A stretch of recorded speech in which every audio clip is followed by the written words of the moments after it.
Happy Halloween month, everybody, and Tony here with my tribute to It Came from Angel Grove from Power Rangers Zeo, which was released to VHS on August 20, 1996, and aired on Fox Kids on September 11 on that same year. The director was Robert Radler, and the writer was Joseph Coeur. If you've watched my previous videos relating to Power Rangers Zeo, most notably There's No Business Like Snow Business and A Season to Remember, you'll automatically realize that I still believe that Power Rangers Zeo is still a good series, let alone a good Power Rangers season. The only problem I've had with this was that it took one step forward in terms of the costume changes from Mighty Morphin Power Rangers all 3 seasons to Mighty Morphin Alien Rangers only miniseries to Zeo proliferating on that,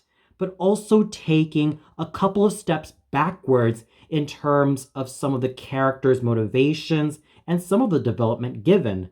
I'm looking at you, dear John Letter from Kimberly Ann Hart. I will never, ever forgive you for letting that particular ship, i.e. Tomberly, sink because of this stupid decision. And I'm also looking at you, Tomcat Agenda, for trying to push Tommy and Cat together through that god-awful Dear John Letter. So those are points that were docked down from making Zeo the all-time greatest. The second point of contention I've had with Power Rangers Zeo was that the writers took in so many great ideas but didn't really follow up on a lot of them for the most part. Look no further than A Season to Remember, which could have had the potential to shine more brilliantly if it were not for all the meandering and floundering and the Debbie Ex Machina being used to save the day, and just a whole lot of focus being lacked.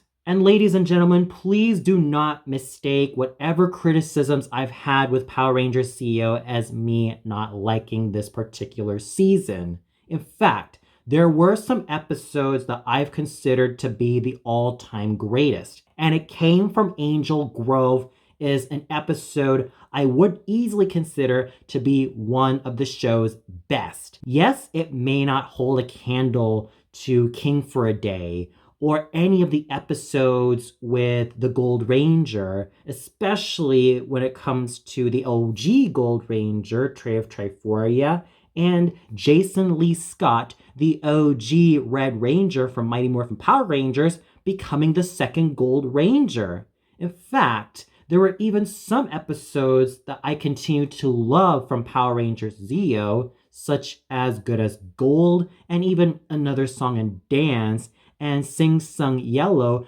being some of my personal favorites. And I dare not forget about Brother Can You Spare an Arrowhead, in which we the viewers get introduced to Tommy's older brother, David Trueheart, in which I do insist that he should have been a Power Ranger. Heck, he could have been a 7th Ranger in Zeo, and even a 7th Ranger in his Mighty Morphin tenure. That would have been interesting, but I totally digress.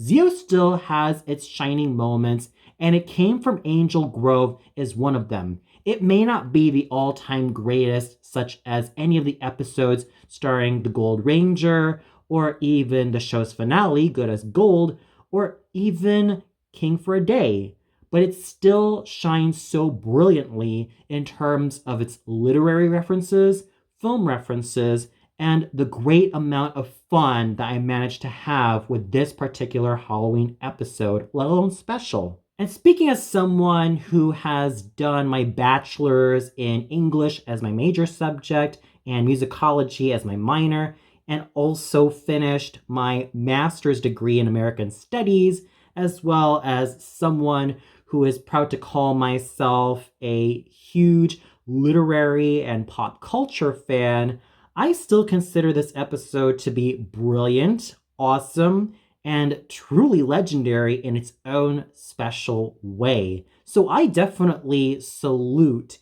It Came from Angel Grove for enlightening me a lot more and for igniting the passion I've always had for literature and film and just making me have a ball with this Halloween special. Yes, there could have been other ways in which I would have loved to make It Came from Angel Grove a way more brilliant episode and make it a lot more distinct. But I'm going to discuss those pointers a little bit later in this video. But first, a few things I enjoyed the most about this particular Halloween special. And already the episode kicks off with Adam and Tanya preparing for what I presume to be their American and English literature exam, given the huge amount of books they've been reading. Adam has been completely focused on the task and wants a high grade, while Tanya totally believes he can do it, let alone achieve it. Just as Adam is about to resume studying a lot more, Tanya ends up leaving for the night and has a bit of a banter with Bulk and Skull, being the security guards that they are, yet still being quite adorable and lovable as they really are. They try to offer assistance to Tanya in terms of walking her home because there's going to be a huge storm coming, but Tanya insists that she's okay on her own and she'll see Adam tomorrow morning. Adam, wanting to take a break from his studying, tunes in to a horror movie marathon, with one notable one being The Bride of Hackensack, which is a clear homage to The Bride of Frankenstein. Now, as the hours passed, I would have expected Adam to have been sucked into the television screen because of a freak thunderstorm affecting everything, and most especially the electrical appliances. Heck, we could have had a scene where Adam gets sucked into the television screen, almost like the poltergeist, and we would have gotten treated to all of the psychedelic imagery of seeing his friends turn into the various characters seen in that movie, like Tommy being turned into Count Temecula, or Rocky being turned into Lord Henry, Tanya being turned into the zombie bride, and Kat being turned into Valencia, the Queen of the Witches, and lest I forget about Billy and Alpha 5 being turned into Dr. William von Hackensack, and Igor, much like how Dorothy ends up being trapped in a hurricane that blows up her house and even sees Miss Gulch turning into the Wicked Witch of the West. In fact, this particular episode is also an homage to both Alice in Wonderland by Lewis Carroll and L. Frank Baum's The Wizard of Oz. And it definitely shows. But no, we get treated to the Toto of this episode. A little black cat who is affectionately called Kitty, who wakes Adam up after knocking a plastic cup of water, and he wanders through the school hall and encounters Rita Repulsa and Lord Zed, who are essentially this episode's version of Glinda the Good Witch of the North, and the Cheshire Cat rolled into one package, but they are not the benevolent witches that Glinda and the Good Witch of the North are. Oh no. They are way more acidic, way more acerbic, and just all around bad news. Even Rita Repulsa channels her inner Margaret Hamilton as the Wicked Witch of the West, stating this: "We've come to get you and your little cat too." And that was just absolutely hilarious, considering that there's a bit of a real life story in terms of Barbara Goodson auditioning for Rita Repulsa's voice. In order to make the character work, she was inspired by Margaret Hamilton's performance as the Wicked Witch of the West, thus channeling her inner Margaret Hamilton to make Rita Repulsa the iconic and absolutely rioting villainess that she was. And Barbara Goodson's voice, as well as Carla Perez's gestures, sold it for me. Unfortunately for Adam, he doesn't have his Zeonizer, which is kind of a shame because I would have loved for Adam's Zeonizer to be almost akin to Dorothy's silver shoes in the original novel and her ruby slippers in the 1939 film starring Judy Garland as Dorothy, and the 1985 loose sequel Return to Oz starring Fairuza Balk as Dorothy Gale. That would have been interesting to have had Adam's Zeonizer be akin to the silver shoes or the ruby slippers, much like what Dorothy has. But here, Adam is not just the Dorothy Gale in this episode, but also the Alice, considering that he's found himself in a whole lot of weird stuff happening. And this is just the tip of the iceberg. Lord Zed exposits that the Machine Empire have taken over the Earth and enslaved its people, as well as imprisoned Tommy, Rocky, Billy, Tanya, and Kat. So Lord Zed and Rita Repulsa have a mission for Adam. He is to collect the following items: a vampire's cape, a piece of the werewolf's hair, a mummy's wrapping, and a cat's eye to give to the sorcerer. And we all know where this is going. The sorcerer in this particular episode is referencing the Wizard of Oz, of course. Adam hesitantly accepts this mission as he is searching for Kitty, and this is where the episode shines in terms of its inversion. You know that in the 1939 Wizard of Oz film, Dorothy, played by Judy Garland, steps out of her sepia-colored home life, and when she enters Oz, when she lands there, it's all Technicolor. Here, it's a complete inversion. Adam steps out of his colored world and enters the more black and white world of the horror film that he was watching much earlier. And he finds himself surrounded by the undead. And one of the creatures that he encounters is Count Temecula.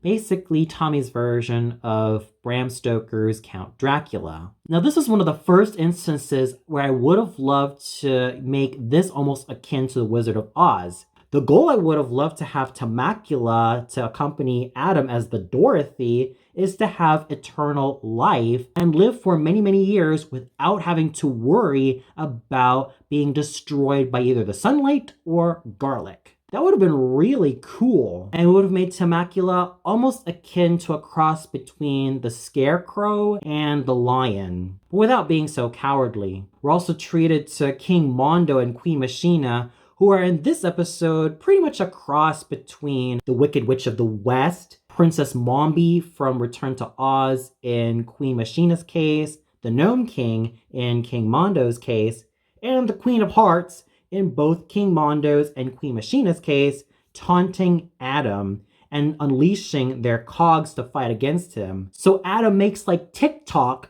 when he fights against the Wheelers, but he doesn't use it with just his arms flailing around. Oh no. He uses his martial arts skills with a whole lot of fluidity and a whole lot of great fight choreography and badass action. And I have to give major props to Johnny Young Bosch for being such a great martial artist and for also managing well in his own stunts. Just as Temecula is about to capture Adam, Adam tricks him into believing that he just saw garlic and grabs Temecula's cape just as a magic lasso leads him up and away from the underground tavern where he meets Lord Henry, played by Rocky. You might think that Lord Henry is a normal gentleman, that is until both he and Adam are pursued by wolves. They escape from the wolves' clutches in the nick of time. However, Adam finds out that Lord Henry is a werewolf,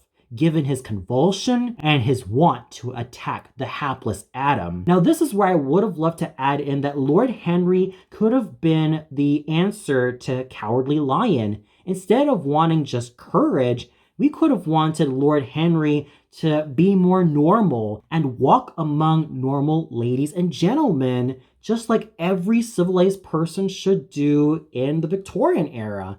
That would have been his major goal. His goal is just to be normal and just to feel like a real man and just to live among real men. That would have been just as great. Therefore, he probably would have had a goal similar to the Cowardly Lion wanting courage, but instead of Lord Henry wanting courage, he just wants to be a normal man, especially interspersing with what Pinocchio wants. So once Lord Henry as the werewolf runs away, Adam then gathers a piece of the werewolf's hair. He even encounters the Bürgermeister, or the mayor of the town, who also instructs him that there is a professor who knows a thing or two about Dr. Hackensack. And thank goodness that this episode did not go the predictable route and make Bulk and Skull akin to Tweedledee and Tweedledum. No way. In this universe, Skull plays an eccentric professor,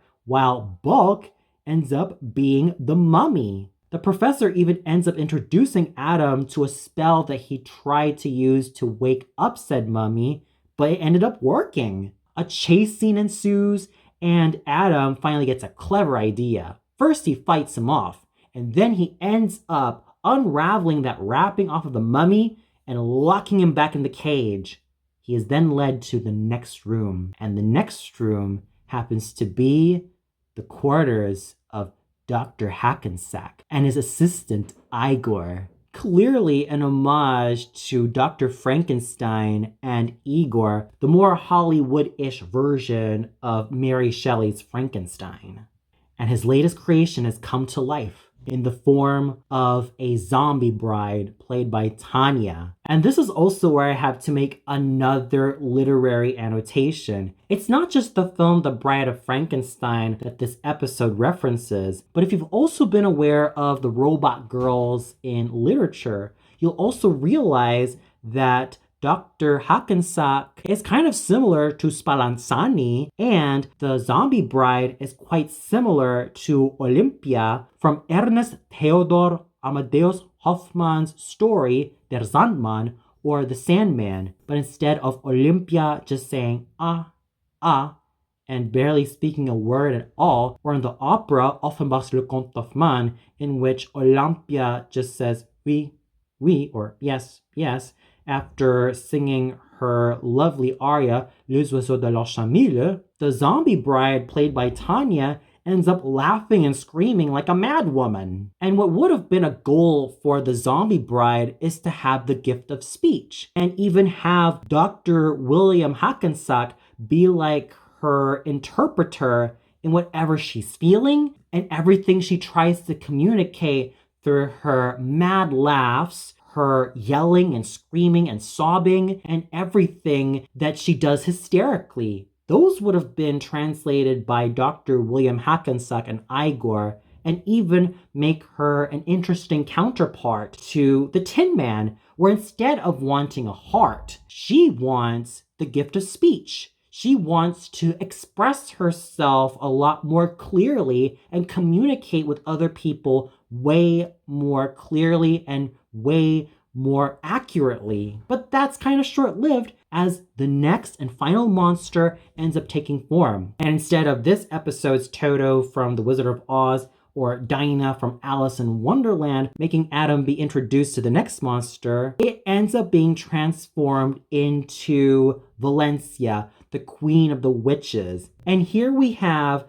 Catherine Sutherland channeling her inner Margaret Hamilton. You thought that Barbara Goodson was the only good one, let alone mistress, at mastering Margaret Hamilton's inflections? Catherine Sutherland as Cat Hillard, as Valencia, the Queen of the Witches, managed to do exceedingly amazingly as this particular witch, and did so in a way that I have to salute Madame Sutherland for what she was able to accomplish as Valencia, Queen of the Witches, and make her rendition of this witch quite on par with Margaret Hamilton's portrayal of the Wicked Witch of the West.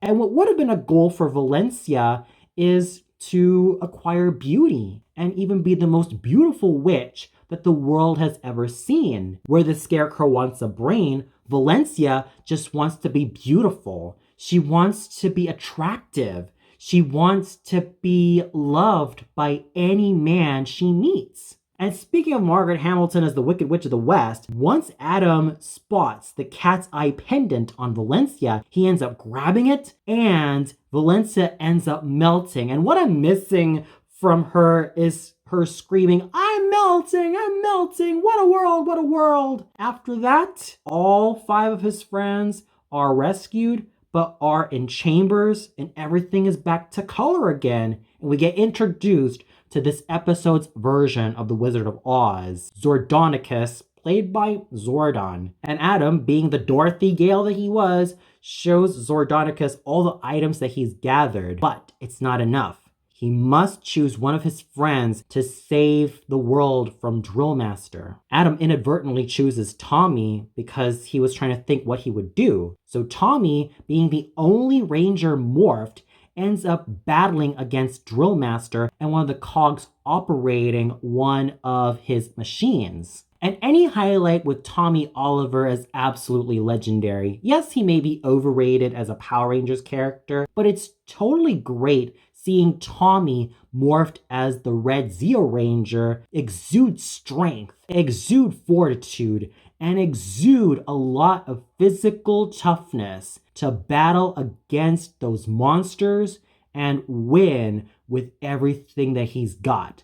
Just when Adam thought that he is safe and sound, and just as he thought that the day is saved, it turns out to be a ruse set up by King Mondo. And this is what would have happened if the Gnome King ended up winning against Dorothy and her friends. Adam ends up being captured by the cogs and previous monsters. And of course, Adam wakes up from his dream and even tells Tommy, Rocky, Tanya, and Kat that he saw all of them. And the black cat that he saw happens to be a cat that was assigned to both Bulk and Skull to be babysat. And the episode ends really well with the Bride of Hackensack returning to television by popular demand, and Tanya and Kat proposing that they watch this film. But Adam has had enough adventures for one day, as Tommy, Rocky, Tanya, and Kat are totally excited to see the rest of this film. You might have also recognized that I was mentioning Return to Oz a couple of times. Well, here's why.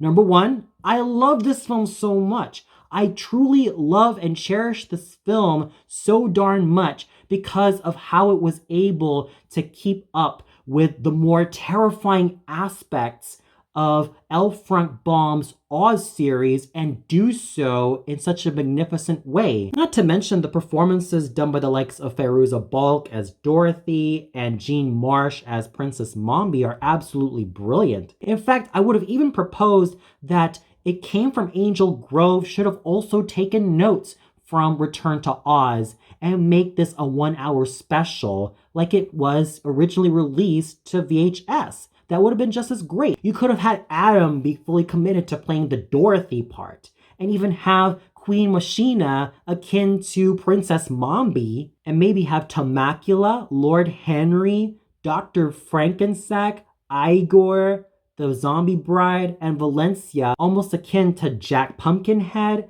the Gump, TikTok, the Scarecrow, the Cowardly Lion, and the Tin Man, unless they forget about Bellina, the chicken.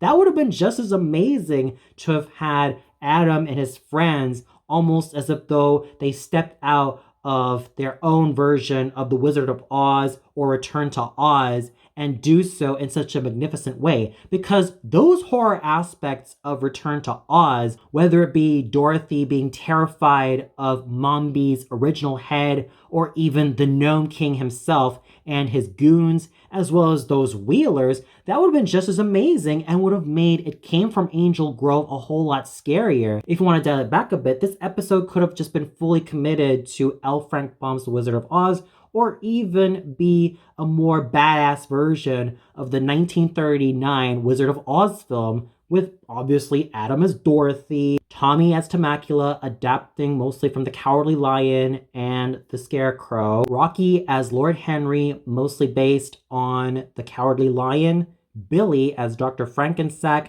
almost akin to the Tin Man. Same goes for Alpha 5 as Igor, also as the Tin Man. Tanya as the Zombie Bride, again, also akin to the Tin Man. And Kat as Valencia, the Queen of the Witches, almost akin to the Scarecrow and the Tin Man, but also almost akin to Princess Langwidere, in which she also wants a lot more beauty. That would have been just as awesome and would have made kids who love the L. Frank Baum Wizard of Oz books or the 1939 film of Wizard of Oz, or even Wizard of Oz in general, totally dig this film. But even with those little suggestions out of the way, I still love It Came from Angel Grove.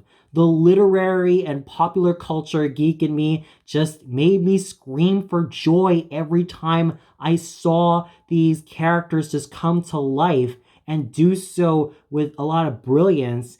And I felt so stimulated by this episode to the point where I was totally excited and left hanging on the edge of my seat. That is just how brilliant It Came from Angel Grove was. Not just from the references alone, but also how this episode took advantage of its scavenger hunt element. Something that, unfortunately, A Season to Remember never followed through on, let alone failed at. This Power Rangers Zeo Halloween episode was golden in my eyes, and I salute It Came from Angel Grove for being an absolutely brilliant piece of work and definitely one of the best that Power Rangers Zeo had to offer.